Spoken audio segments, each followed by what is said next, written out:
各位乡亲，大家好，我是廖弟。今仔日搁要来甲大家讲笑话。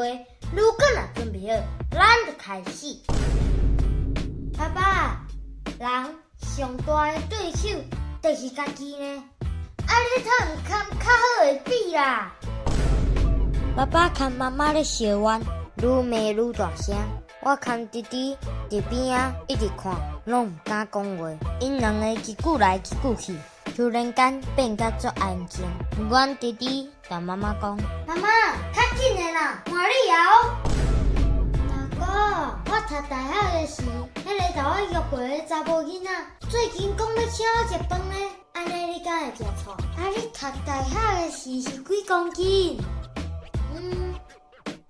迄时我差不多48公斤啦。